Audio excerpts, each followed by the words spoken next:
Nietzsche's radical psychology. The mind is the body, and the body is the mind, breaking the illusion of dualism. Mind and body as one. For centuries, Western philosophy and religion have propagated a fundamental dualism, the separation of mind and body, spirit and flesh.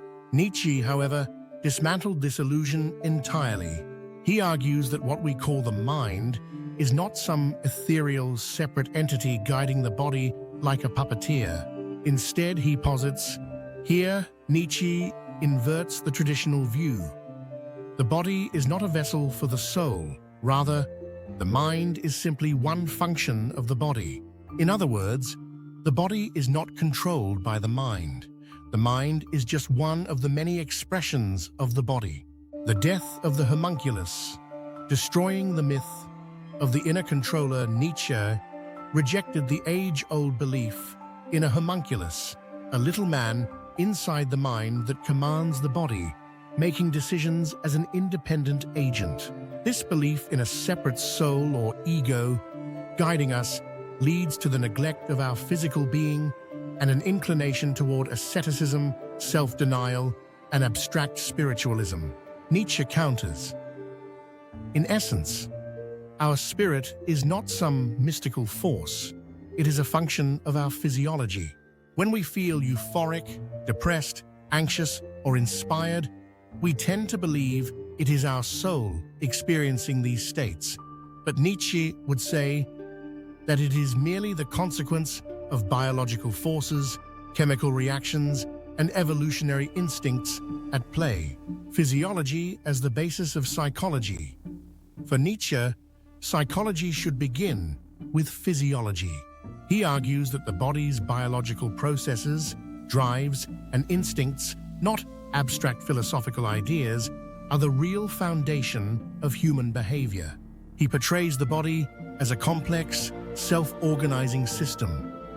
This view anticipates modern neuroscience and psychobiology, which recognize that emotions, thoughts, and even moral values are deeply intertwined with the body's chemistry, hormonal balance, and nervous system. For Nietzsche, studying the body's physiological processes would yield greater insight into psychology than introspection or metaphysical speculation.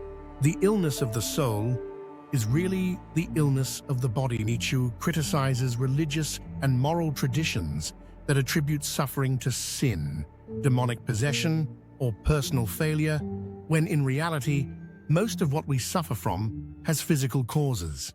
He gives a stark example. This is a strikingly modern insight.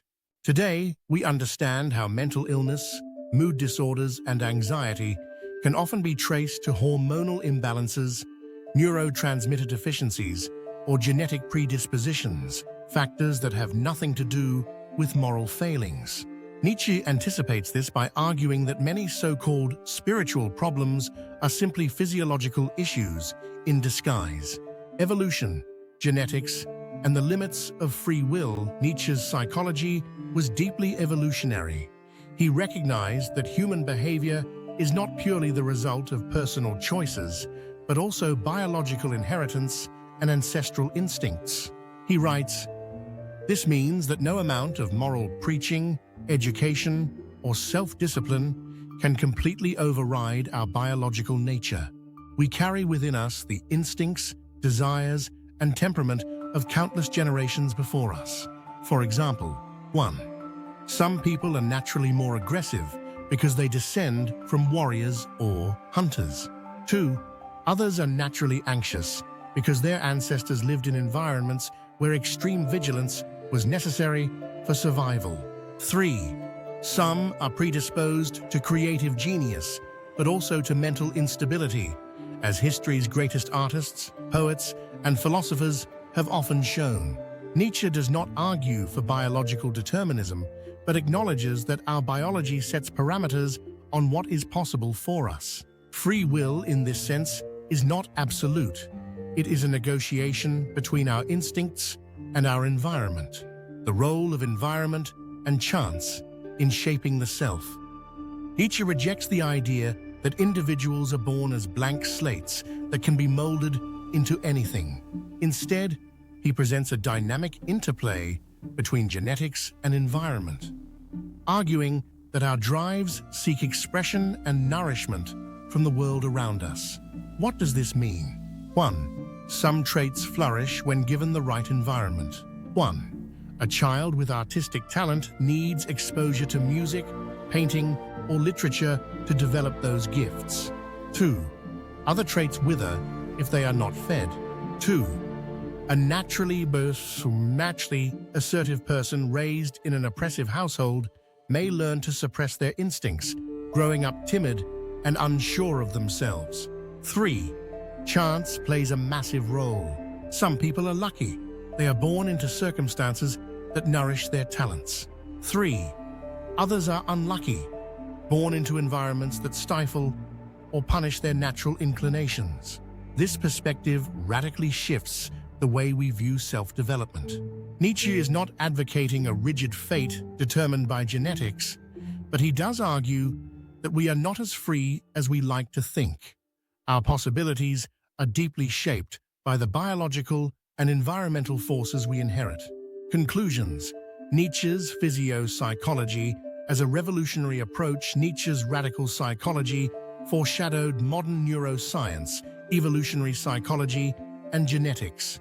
Instead of spiritual introspection or abstract theorizing, he grounds human experience in biology, instincts, and material reality. His perspective offers a powerful counterpoint to contemporary self-help culture and moralistic ideologies that assume we are purely free agents, capable of changing ourselves through sheer willpower. His key takeaways: 1. Mind and body are one. What we call the mind is just a function of the body. 2. Psychology should start with physiology.